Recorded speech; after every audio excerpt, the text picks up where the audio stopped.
Hello, I'm Jamie Montgomery. I'm thrilled to welcome Bill Ford, Chairman and CEO of General Atlantic, a leading global growth equity firm, to the Montgomery Summit today. General Atlantic pioneered the growth equity asset class and has more than 4 decades of experience partnering with entrepreneurs to build high growth businesses that are shaped by and driving technological innovation.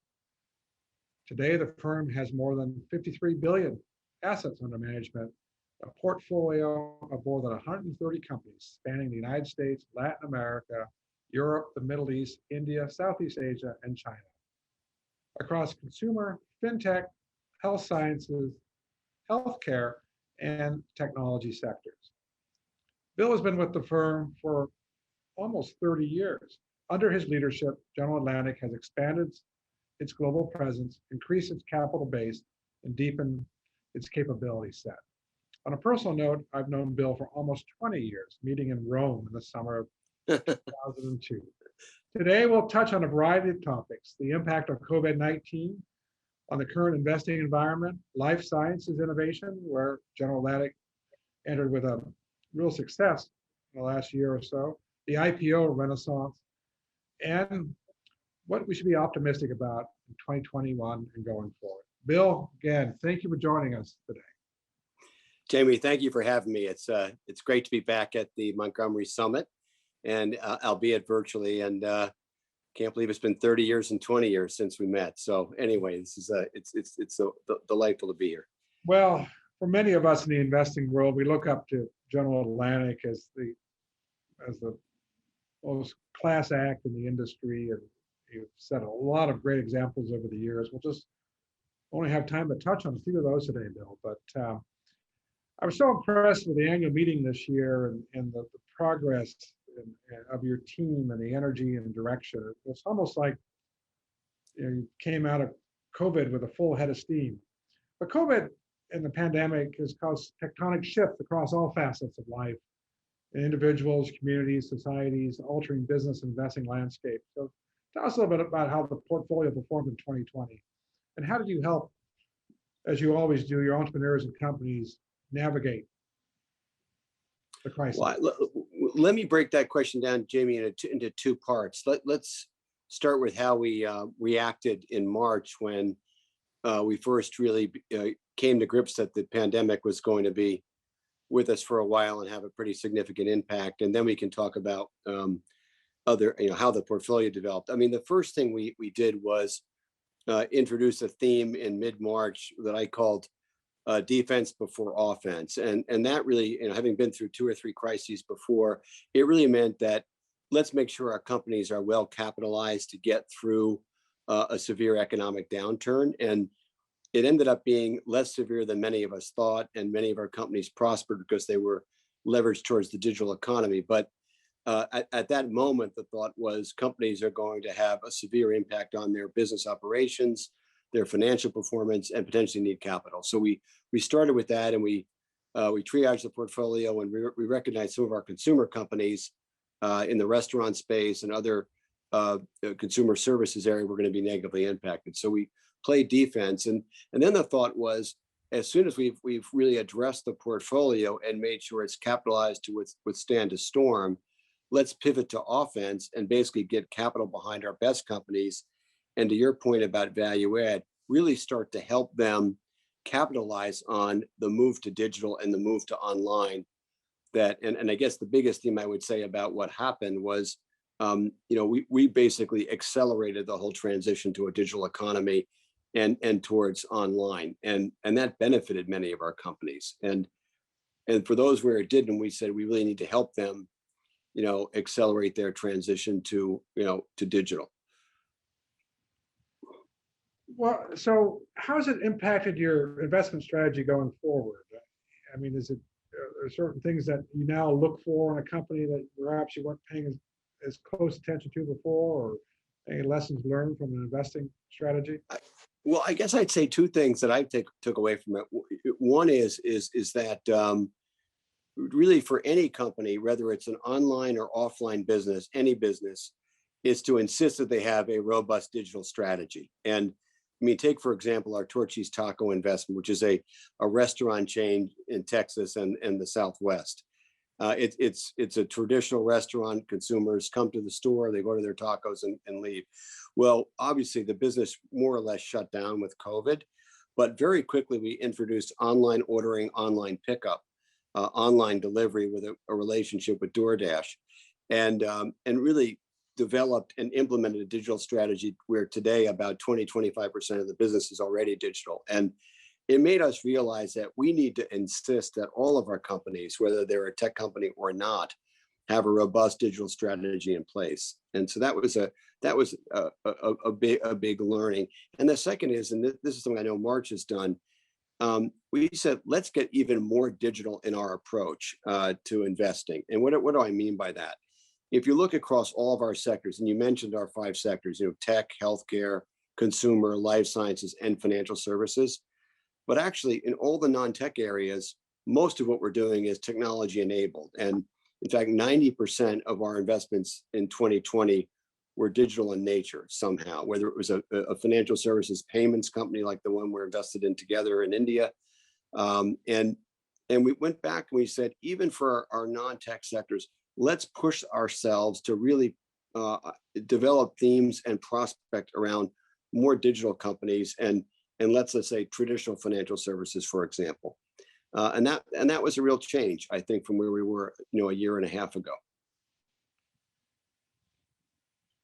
Well, if you looked across the portfolio, where have we seen the biggest shifts in acceleration towards digital? Was it coming from the more traditional industries that needed to go digital, or was it the digital first that really had an opportunity, like CrowdStrike, where we co-invested in to really accelerate? Yeah. Well, those were already well on their way. I think the sectors that were the most interesting to us in 2020 and actually carried on into this year, I would call them the hard to digitize sectors that had been resistant for a long time. And the 2 that stood out for us and where we made multiple investments were education and healthcare. And 2020 was a watershed moment for telemedicine, for example. All of a sudden, telehealth visits were reimbursed by insurance companies. Telehealth visits were embraced by physicians when they had historically resisted. And you saw a complete change in how healthcare providers were using technology in the core of their business. And that was a profound shift. And the same was true with education, but by necessity, with basically schools shut down and people having to learn from home and learn virtually and needing a lot of supplemental educational services, online became the way to deliver those things. And we'd been investing in that theme for a while, but we saw a significant acceleration in that area. We've got about 4 educational technology investments actually in India, Indonesia, Brazil, quite a few, and all of them really saw a significant pickup in their business. So I would say and I mentioned Torchy's, even a traditional offline business suddenly having a digital strategy that was adding meaningfully to their business. So it was the hard to digitize sectors that really came on and in some ways surprised us last year. Yeah, it's really telling. I mean, at some point, education and healthcare really had to digitize. So yeah, there's no going back. Related to healthcare, General Atlantic launched life sciences as your 5th standalone sector in the fall of 2020, and you've been investing in life sciences for a while, but you broke it out. Life science and biotech have come to the fore over the past year of the pandemic. But how did tell us a little bit behind GA's decision to put greater focus on the space? Well, I think what we've been observing for probably 5 to 7 years was that just the acceleration and innovation that was happening in biotech and life sciences, really on the back of something that happened 20 years ago, actually 20 years ago this month, the Human Genome Project, where all of a sudden you had, basically some of the base information and data that was needed to really, accelerate innovation. And we also started to realize that technology and data were going to play a significant role in drug discovery. and in the life sciences space. And we figured we knew something about that from our tech investing over almost 40 years. And it was really that convergence that we were seeing in biology and technology that made it relevant to us, if I could put it that way. Yeah. And so we said, look, let's make a real concerted effort to enter the area. It started off as basically a thrust within our healthcare group. And as we became more knowledgeable and confident in the area, we realized we needed the specialized skills. I mean, obviously, in addition to knowing a bit about data and innovation, you really have to have the scientific credentials and capability to invest in the area. So we recruited a great team under a new partner who's been with us, just about a year, named Brett Zabar, who's been off to a great start. But it was really the convergence of tech and biology. And I'll just put a little plug in. I think we really are moving into the golden age of biology, and where the changes in biology and the learning that is coming is going to lead to a whole cycle of innovation in human health. And I think we saw it this past year. I mean, we couldn't have asked for a better advertisement than basically the vaccine discovery using novel technology, mRNA. This is the first time we've developed a significant human therapy using that technology. And it's a great example of what's possible in this new era of biotech. So I think it's an area to be extremely excited about. And I think for investors, it's going to be a place where there's going to be significant value creation. I 100% agree. We have a session on the Thursday afternoon, March 4th, on the intersections of innovation in biological sciences and data sciences, right on the subject. And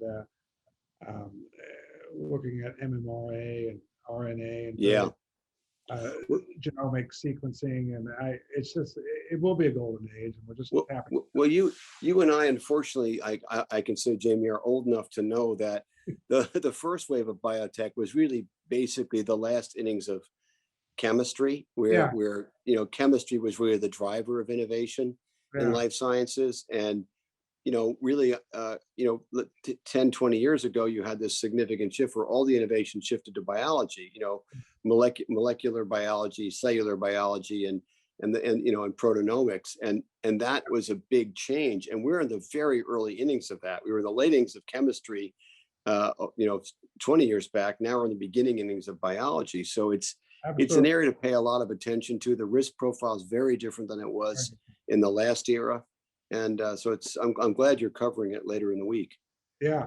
So half of the investment activity is outside the US and 1/3 in emerging markets. It's a topic you've spoken about frequently, and how future growth will be fueled by emerging markets. What's your long-term outlook? And maybe comment a little bit about China, Latin America, Brazil, where you've had great success in payments. Are there any other countries that are on the horizon for continued growth of investment?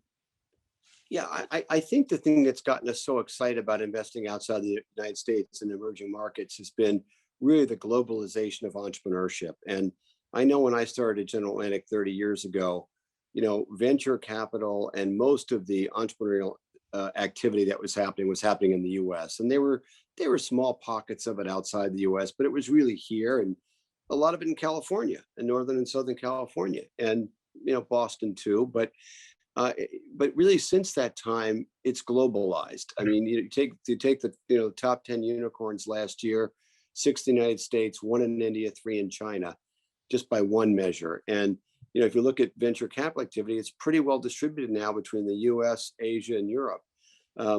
So it was really, in some ways, our becoming global investors and emerging market investors was following the entrepreneurs and what they were doing. And I think the thing that's really exciting and cool is that you're starting to see digital entrepreneurs in places like Latin America that you didn't see 10 years ago. And if you look at our investments in Mexico and Brazil, over the last 3 years, they've all been digital businesses. And in 10 years, they weren't. They were more traditional industries in healthcare or consumer that we were investing in. But now it's completely shifted, and it's all about digital. So we're really just following those entrepreneurs. I think that the two biggest engines of innovation in tech and life sciences are going to be the US and China, with other interesting pockets like Israel and parts of Europe and parts of Southeast Asia. India is having kind of its digital moment on the back of the Geo platform that was introduced several years ago. But I think the outlook is really bright for EM. Now, not all segments of the economy, but the digital economy for sure. Yeah, I was, again, I really enjoyed annual meeting this year, and I was struck, the layperson might think, boy, there's a lot of money going into venture capital. But when you look at it, for example, venture in the US was $150 billion Yeah. last year, which is about 0.6% of the overall GDP. So Yeah. for the most important part of the economy, it almost seems like, I wouldn't be worried about that. I think it's, and then you look at it globally, there's plenty of opportunities to put capital to work. So I was struck by putting it in some real dollars and scales. Yeah. Well, the entrepreneurs we're referring to, younger than us, and how are they different than the last generation, and what are they focused on, and how does that affect your ability to, when you're sitting at the investment committee, to kind of really understand, where you want to back up a truck and engage with it? Well, let me comment on your first point and then come back to the entrepreneurs of today. That I think what some people miss is when they see this huge flow of venture capital and activity. That's one side of the equation, but the other side is a far expanded opportunity set. Yeah. I mean, every part of the global economy is being impacted by technology and by digital business, and so the opportunity set for all of us got a lot larger than it was even a decade ago. And this leads to the entrepreneurs. I mean, it used to be that you and I remember when it was fairly capital intensive to start a business. I mean, even if you weren't, making, semiconductors or disk drives, it still took real capital to get a company off the ground. But today, with cloud computing and everything else, it's very, very inexpensive to launch a business against a great new idea. So I think the entrepreneurs today are pretty fearless about their willingness to launch new businesses, new business models, and their willingness to really disrupt traditional industries. I mean, it used to be that, I'm trying to say this the right way, there used to be maybe a higher level of respect for the incumbent. Yeah. And how hard it would be to compete against the incumbent. But today it's almost the opposite. There's this fearlessness among the entrepreneurs of saying, we can change the world, we can create new markets, and we can take on traditional competitors. And we have advantages that they don't have. And I think that's been evidenced a little bit by, again, the barrier to starting a business is lower than it's ever been. Access to capital, access to technology. Bill, one of the reasons why we're always comfortable working with General Atlantic is we share the goal of building long-term, sustainable, market-leading companies. An IPO is just a milestone along the way, as is the financing. But the real prize comes 5, 10, 20 years later when you change an industry and change the world for the better. So with that in mind, the IPO market has had a large renaissance. It's probably as robust as it's been in almost 2 decades. Do you think this, demand for high growth technology companies will continue in the IPO market, and kind of what's your view on the dynamics within the IPO market of SPACs and direct listing, regular way? Yeah, it's a really interesting time, because I think one of the real ironies of 2020 was during a time when we had a significant recession, incredible volatility, incredible uncertainty, that we have the best IPO market we've had since the late 90s. You normally would have said, boy, in that period of volatility and uncertainty, you're going to have no IPO market. We had just the opposite. And I think what overcame those barriers was just the excitement about technology and the excitement about technology and growth. And that really enticed a lot of investors to come in and really wanting to be exposed to some of these very exciting companies like CrowdStrike that you mentioned before, Jamie. And that had not been around for a while. I mean, first, you had entrepreneurs that were willing to stay private a lot longer, could access capital privately for a long time. And you had public investors who had mixed results investing in IPOs. And then all of a sudden you had a year where the IPO, almost as an asset class, worked really well for investors. They made money. That reinforced the view. And there were some pretty exciting companies to get involved with. And what I like about it, aside from capital formation, and is that we've given a whole nother generation of investors the opportunity to participate in companies like Apple. I mean, I remember when I started in the business in the 80s, and Apple had gone public in 1980 and was the exciting technology company of the day. And there was a reinforcement, when retail investors could buy that stock and really participate in the success of Apple. And we haven't had that kind of energy for a while. I think it's back. And so I think it's a really positive thing. SPACs are, again, another thing that you would have expected to have happened in the downturn. Yeah. But suddenly I'd like to point out to our investors, it's almost $90 billion of uninvested capital that's got to get invested over the next 2 years, or spent over the next 2 years buying companies. And so it's a massive amount of buying power that's emerged. It is becoming an alternative to an IPO. It's maybe even a faster path to being public. It's not right for every situation. Our investment in Airbnb, they made a choice to do a traditional IPO, and it worked out just fine. But I think there's going to be other successes, choosing to go the SPAC route. We had Open Door in our portfolio that did, merge with the SPAC and had a great result, and then did a follow investment, raised more capital to fuel its business plan. So I think it's an incredibly exciting and dynamic time for the capital markets. And again, there was a lot of negative noise around GameStop. There's a positive side, which is that there's, again, a lot more retail participation in the markets than there's been for a long time. Yeah. Well, what risks do you see in today's current environment? I mean, we look at it and things are priced to perfection, and not everything's perfect. I mean, there's kind of when you look at the risk in your investment committee, there's the company specific risk and there's the exogenous risk. Let's talk about the exogenous risk. Yeah, I think there's a potential. We're in a potential period of overvaluation. I've been around, and you've been around long enough to know that there's periods when you're so optimistic about the future performance of a company that it's reflected in current prices to a level that are, as you said, priced to perfection or almost unachievable. I mean, you can't sell enough software or make enough profit to ever justify today's price. And there's a little bit of that going on. We had an investment committee this morning, and and one of the things we were talking about is that I think we're making very good decisions about company quality, meaning strong management teams, strong business models, large total available markets, core investment decision making, but we're being asked to pay very, very high prices for it. And we're making a choice then in every case about adding valuation risk to the portfolio.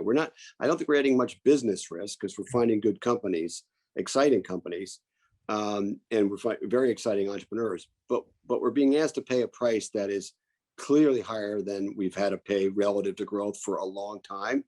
And you're making a choice to add valuation risk. And so right now we're in a moment where there's a lot of turndowns on value.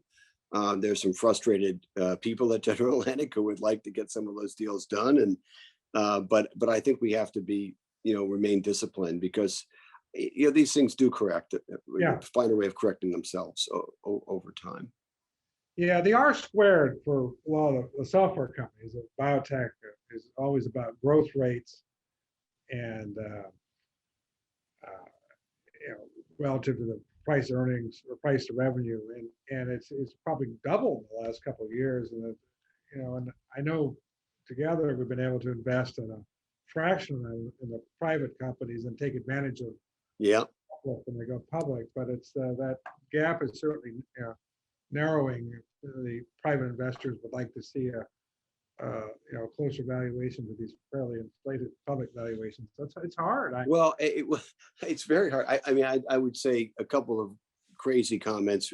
One was that, for a while, what you want there to be a private company discount to the public market. Yeah.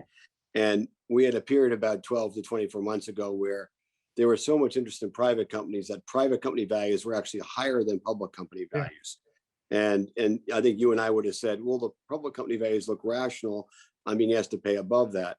Now I would say public company values have ratcheted up where they're at a premium to private company values, but both absolute levels are higher than I've seen in my career. Yeah. And so So they're maybe in the right relative relationship, but they're awfully darn high. And I mean, there's quite a bit of risk that, you have anything that derails us, inflation, an economy that doesn't rebound as strongly as the market thinks it will post pandemic, would really, I think, pop the bubble a bit here. I mean, we've seen, some minor, reactions to higher interest rates. Well, what that could go further. So I don't know. I think it's all about, expectations are so perfect right now, that if anything, pulls us off track, you'll see a correction in the equity market. Yeah, I'm going to ask you one question about your personal professional career. And Bill, you're a leader, viewed as a leader in the community, in the financial community, tech community, the philanthropic community. Maybe kind of say a few words about how you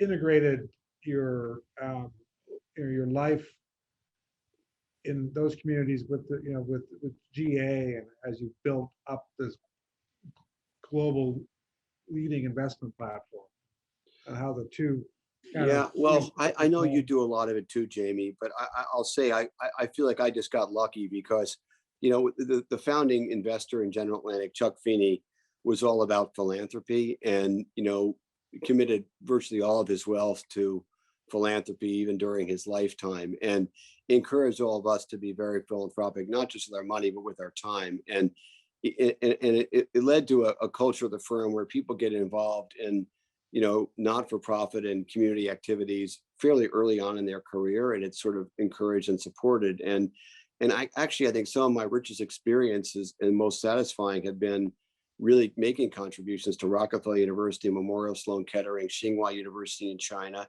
I mean, they've been incredibly enriching.